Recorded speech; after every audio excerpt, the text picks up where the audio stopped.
Alrighty then, back once again for another reaction. This time it's RWBY Volume 5, Chapter 2, Dread in the Air. Now, RWBY in general, since Volume 3 has been a Dread in the Air affair.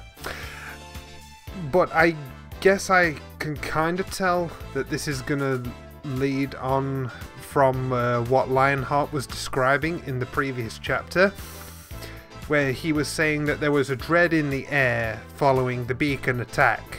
It felt around the world, and that's what the Grimm capitalized on. So that was interesting to learn as well. I don't think I mentioned that. The revelation that Grimm attacked everywhere, because everywhere in the world was feeling that negativity at that time. That's actually incredibly effective from, you know, Salem and Cinder's plan. Mostly Cinder's plan, I think. Like, she had her objective, and I think it was up to her how she did it, that kind of thing. But yeah, that's actually really well done. Like, I never even considered that. Like, even as I was, you know, doing my edits and stuff for the reaction, it wasn't until I saw someone else, you know, be shocked and point out, like, holy crap, yes! Like, why didn't I think of that? Everyone was affected. Like, you know, it's one of those simple things that you don't grasp right away, but oh well. So, Dread in the Air. I think this might be a good look at maybe what Winter's doing. You know, catch up with Ironwood again, Jacques, all of the adults in the, you know, behind the scenes stuff, in the councils. We might get a look at some of the political goings-on that are going to be running in the background of the plot going forward. You know, we might be looking at the frayed tensions between Mistral and Atlas officials. Which I don't know how that's going to go. I mean, I know that James is like doubling down on his whole military might and defense thing, which was pretty awesome to see used against Jacques in Volume 4. And I was one of the few people that got excited over that. But when you realise what he was saying, yeah, he's kind of slid off the slope. Oops. It'd be interesting to see what moves Jacques makes from this point on, considering that once again he's without any daughters. They, you know, they've still successfully flown out from under his wing. So I guess all he has to do is make sure Wheatley never ever gets it in his head that he should be anything else than his snooty little heir. I hope we get to see Wise's mother at some point. That's a good point. She's so miserable with her current life that she drinks in the garden, and that's never a good sign.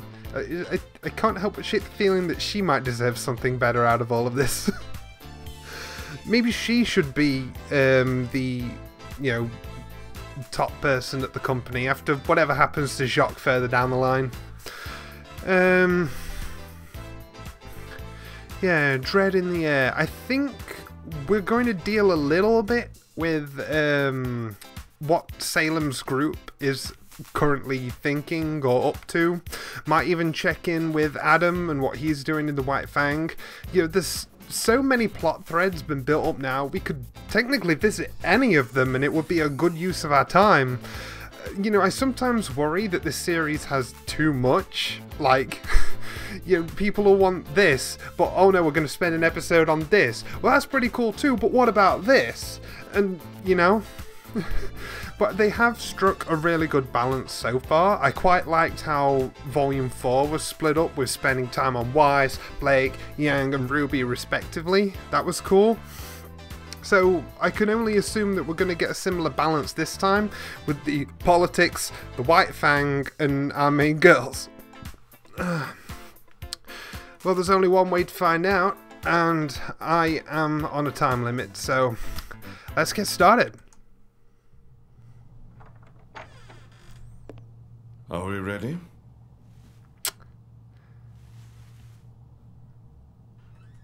He's got you on a leash. That's gotta suck, because we saw he's a good guy. He's just too much of a cowardly lion. Oh, that shit-eating grin. It's so cliche yet so hateable. Which means it's doing its job.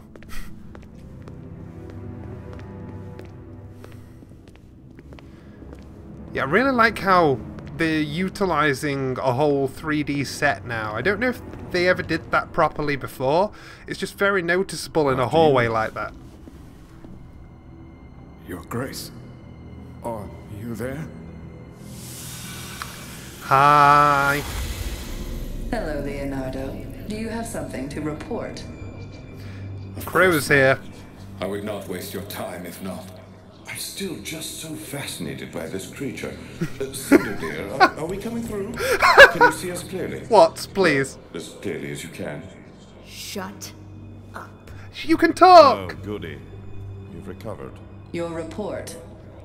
What is it? I missed hearing Jessica's voice. I found the Spring Maiden. Is that so? Well done. Well done, you get an A star. Had I known how useful you'd be in expediting this process, I would have sent you long ago. As much as I'd love to take credit, ma'am, I can't say that either of us are to thank for this development. It's I guess Crow. you could say a little birdie told us. Explain. You see, ma'am, Crow Bronwyn arrived at Haven Academy earlier today. He believes Spring has taken residence with his sister's tribe. Is the girl with him? Yes. Miss Rose was in attendance. She's like, let me at her. Let me at her. Yes, ma'am. But you have to hurry. Crow is already at odds with my... Leonardo, do you remember the first time we met? I remember. I remember your fear. But since that day, you've been extraordinarily brave. I won't forget all that you've done for me. Do not forget everything I can do to you. Wow, she is a really good villain. I'll give her that. She's absolutely right. You need to keep the fear in people so that they'll obey you. Convince Raven Bronwyn that the From a villain's survival of her perspective. people depends on her cooperation. Once you have Spring under control, escort her to the relic and contact There would be no Hazel. point threatening The him White Fang if he has was allowed to promised feel the destruction emboldened. of Haven, and they'll have it once we have what we need. Understood. You look so much smoother. Tyrion's in need of a new tail. Ooh, What happened to his old one? Guess. the girl. Silver-eyed girl. It will be done. I wonder if Ruby will take something from all of them. She took Cinder's eye, Crow was Tyrion's right. tail, The students aren't pushovers. Watts's mustache. You're free to speak your mind. I don't understand. Working with bandits? Keeping Ruby alive? What's the point? We're strong enough to take what we want by force. Never underestimate the usefulness of others. Take Leonardo. He was one of Ozpin's most trusted, and yet now... You will have the power I promised you when the time is right. But remember that it comes with a cost. If Ruby Rose has learned to harness her gift, then you must Not take that I've care seen. to protect yours. There's only so much I can do to aid you. All I can see from Ruby is that she's honed her semblance so that she can turn into rose petals with more like control and Cinder, speed. Before you go, inform Tyrion that I wish to have a word with him. But I haven't seen anything that would suggest that she's trained her silver eye powers. Like, I don't think we've even seen them since the fall of Beacon. So... I think it'll be one of those anime cliches where she just unlocks it during a stressful fight. You know, like a Super Saiyan moment kind of thing. Some cliches are good. Some cliches pump you up. As long as they're done right. Where are we? Nowhere good. Passing by some of Lake Matsu's floating islands. I like your Gravity bluntness. does the form of these things has given us a little turbulence. Nothing I can't handle, but the island sometimes hides some nasty grim. This looks like I'm a just Sonic betting on my level. friends in distress, keeping them preoccupied. Look out! Do a barrel roll. You've got to be kidding me. By the gods, we lost Percy! Help! Oh, R.I.P. Percy.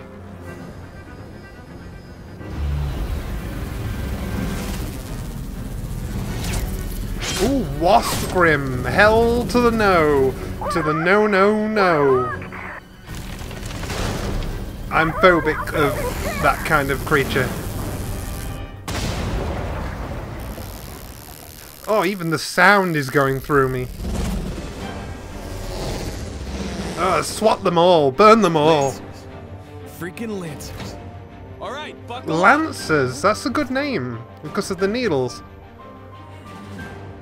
What are you doing? What we should have done in the first place. I'm grabbing my own needle. You're carrying dust, right? Officially, no. Actually, yes. That's a nice way of putting it. Then when I tell you, open the rear door. It makes sense that she wasn't able to, like, fully load it at home. Better make it quick. Why would her father just leave dust lying around?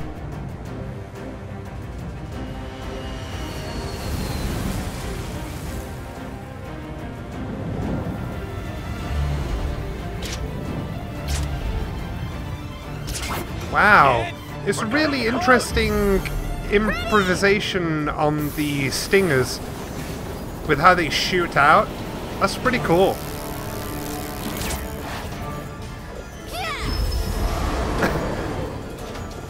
I summon a light breeze. How do you like me now?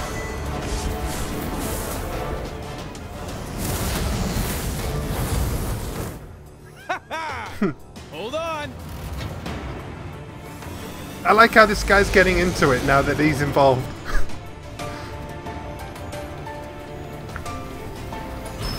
Ooh.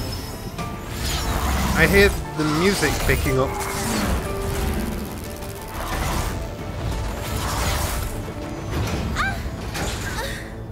What was that? We're hugged. Ah, yeah. Oh, you guys are nasty.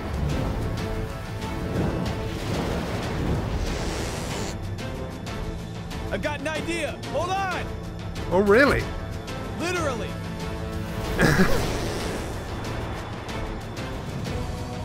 I like how this guy was going to avoid all of this at first, yet he shows that he is pretty competent. As a pilot, anyway.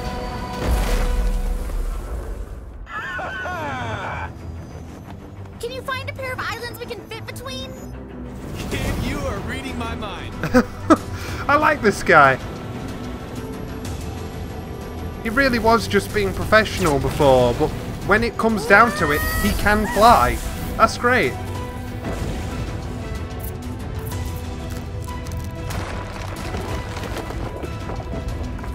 Turbulence incoming. No, did you avoid it all? Yeah, well done. Yeah, great going, kid. We are in the clear.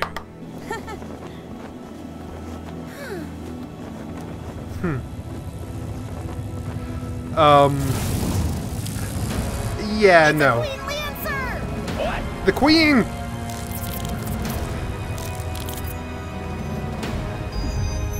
Use flamethrower! Or icicle crash. Whatever. No, thank you. Jesus. I would pretty much die to this Grim. I wouldn't even be able to fight it. It'd be one of those things where I freeze up and then get stuck full of stingers.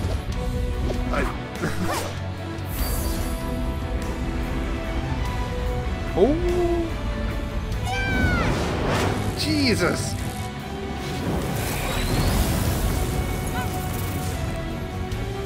You just nuke it with dust. Which does nothing, you just wasted all that dust. I can see the shoreline. God, we're not gonna make it. Oh, music, music.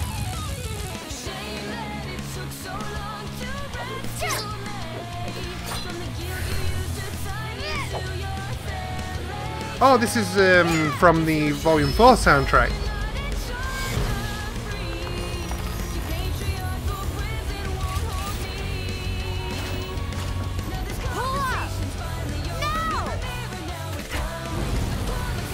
Yeah, this is the good breakdown part that wasn't included when she sung This Life Is Mine, you know.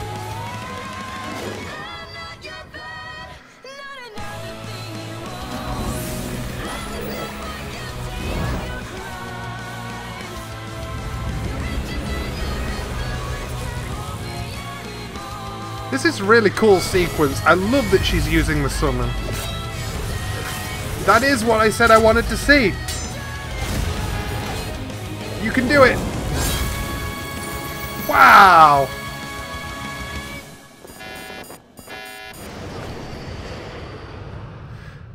Really cool. Oh, that is clever. I love that. It's like a drag racer with parachutes behind it. Adam. Oh, hey, I was right. I'm not going to repeat myself. We can see Adam. So I want you to listen when I tell you that the White Fang will not attack. And this is Sienna Khan. High Leader Khan, I am begging you. You should beg for forgiveness. So that girl in the intro is the Spring Maiden, then got it. The assault you led on Beacon was not the great victory you clearly think it was. And you should be grateful your punishment wasn't more severe. You are a symbol for many in our organization. So she's actually good. Infallible. I was merely trying to follow your example, High Leader. And what example might that be? Strength. Strength and unwavering conviction. So she's like true strength, he's corruption of that strength. I was one of the first to suggest violence where violence was necessary. Peace bred complacency, and acceptance of our place in the world. I will not allow humanity to push us down without pushing them back. But the destruction of the Huntsman Academies crosses a line. Yeah, I see where she's coming from. The CCT has brought global communication to a crawl, and the White Fang is more of a target now than ever before. You have justified humanity's campaign against us, and for what? Empty promises from a group of humans? There's an interesting analogy to be made here towards jihadists. And come and go as they please. These are not examples of strength, Adam. They are examples of your talents being diminished by short-sightedness. Yep. If you want to know more about the humans, then why not talk to one of them yourself? Hazel! Took you long enough. I was falling asleep out here, I tell you what. Apologies. I don't aim to cause any trouble. You've brought a human to this location? You should hear what he has to say. This is grounds for execution. Ma'am, please. Nobody needs to die today. I'm just asking for a moment of your time. He does seem like a reasonable guy, but that makes him the scariest. The longer you stay when those here, people snap, the less it's of a bad chance news. you have of leaving alive. I'll take those chances, if you don't mind.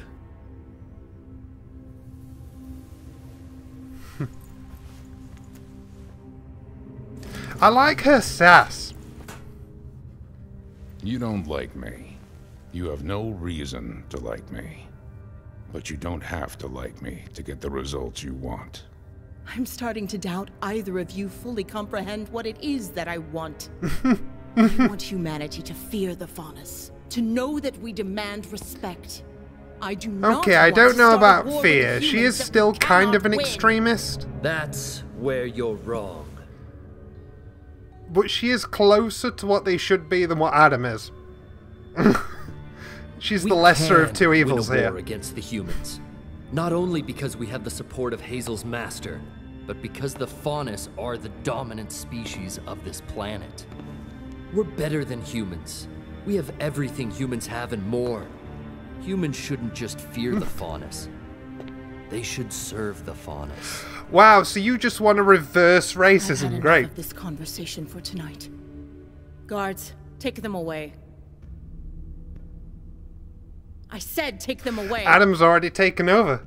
They agree with him. I will admit, Sienna, you were right about my popularity.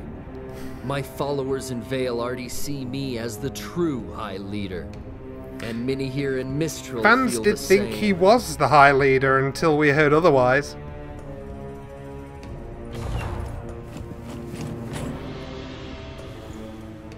This is an uprising. What's right for the Faunus? From this day forward, I will be the one to lead the White Fang.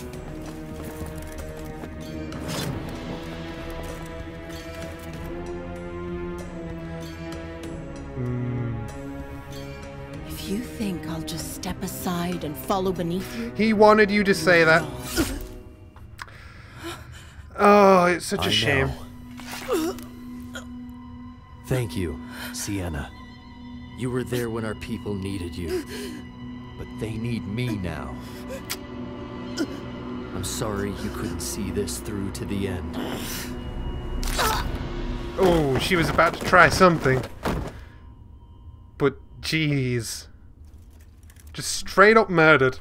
Give our former leader a proper burial. And he doesn't look like he approves. All who are approves. here tonight will claim that Sienna was murdered by a human huntsman. Sienna Khan will become a martyr for our cause. Her final act as High Leader. Oh my gosh. That'll make things so much worse.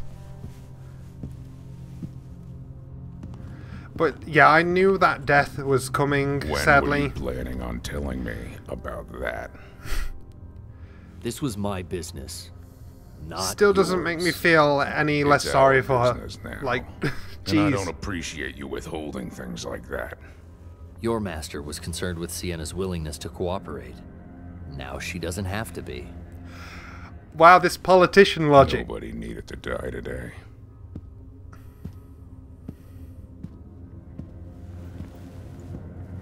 Well, she was much more useful to Adam dead. Disagree. Because, as he said, she's a martyr for his cause. That's going to be so powerful in Adam's favor. It was really smart move, actually.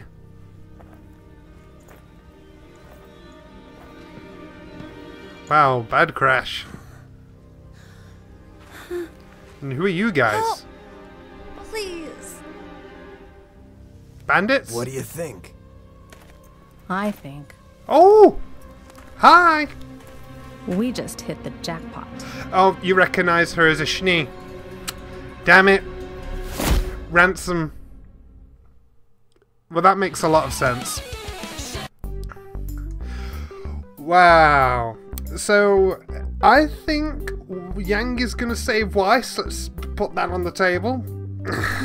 Because, you know, I think it's going to time perfectly that Yang is trying to hunt down Raven and she's so close, and Weiss is now with Raven, so it makes sense that we're going to unite these two girls first.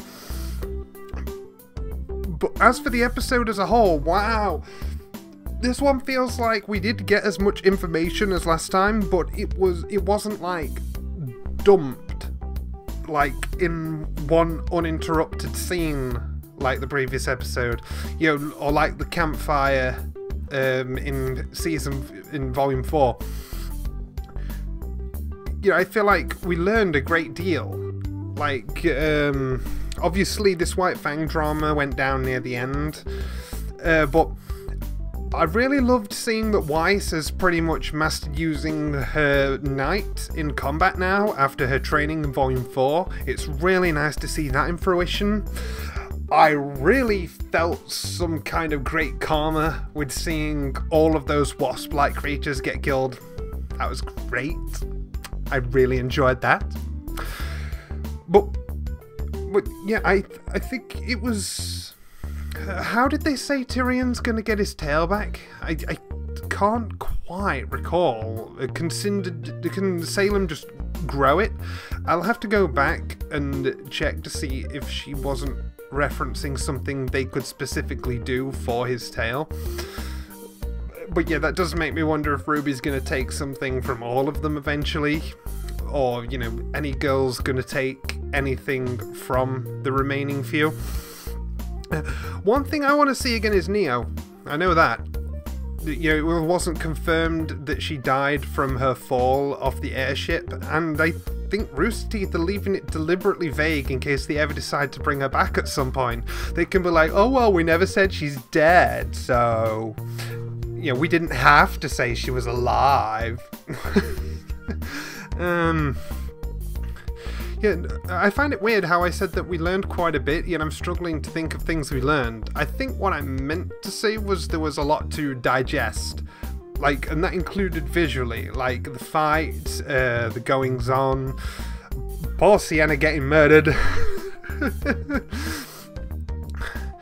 Let me just skip around and check I've remembered everything. I think that's why a big portion of this chapter was taken up by the Wasp fight, which was really cool. I really liked Salem asserting her dominance as a villain over the people that she's threatening. I thought that was very interesting and very true to how a villain should act. Like, you know, you need the people that are subservient to you to actually fear you, otherwise you're not doing a very good job of intimidating them, are you? And the cowardly lion needs to be kept trembling if he's going to be of any use to you. What I found really creepy are the tendrils that she's able to manipulate that are on the jellyfish-like creatures. So I think this pretty much confirms that Salem directly controls those jellyfish-like things, even though it appeared to be moving on its own in Volume 4. Salem's almost telepathically linked with it, so she can control it from a distance. That's so creepy. How it had him around the neck and could have easily stabbed through his eye. Yeah, that's intimidating. I'll give her that. I also like how she seemed quite cold, although she had a little bit of humour about her in Volume 4. You know, like, not humour, but, you know, do you find such malignance necessary? Like, she was able to have a little, almost like a banter with her staff. This carried on in Volume 5. We saw it a lot more. Like, the way she was casually talking with Cinder, I thought that was nice and refreshing. She's not always this cliche, you know, I'm dark, bad and smug kind of thing. You know, she actually seemed to portray personality. She's like, tell me your opinions. And she's like just discussing things with her. I don't know, guys. It's those little things that make characters interesting for me. I'm sure some of you will know what I'm talking about, but it's just nice to see. But I really appreciated that they played the breakdown from This Life Is Mine. You know, a lot of people, well, I say a lot of people, I know it's not, but I just say it as a turn of phrase. A lot of people don't realise that part of the song exists, because, you know, a lot of people just watch the episodes as they are and hear the music as it is and think that's all there is to it. But, you know, if you listen to the whole song on the soundtrack, oh, that breakdown is beautiful, and I love that they found a use for it in the show. Yeah, really cool. Yeah, the dread in the air is most likely, you know, what the title's reference is most likely the air around the story now that Adam's done what he's done. Because making a martyr out of the previous leader, you know, being killed in bloody fashion, that is going to go so badly. I'm predicting that there's going to be some sort of plot in the ear kind of thing of oh, there's been a White Fang raid here, there's been a civil riot here, you know, there's been Faunus revolts in this town, like, you know, really big incidents of what the White Fang have been doing before, but everyday Faunus just flipping their shit. Like, I think this is what's going to kickstart the full war that Blake and Son have to chill. That's going to be the challenge they're faced with, I think. Adam's just made the whole situation 20 times worse, and they're just gonna have to deal with it. Yeah, I enjoy how silly Watts can be. Like, he gives this impression that aside from obeying Salem, he doesn't take all of this nearly as seriously as he should be. Like, he's got this whimsical, gentlemanly air about him, which is probably why he's designed the way that he is.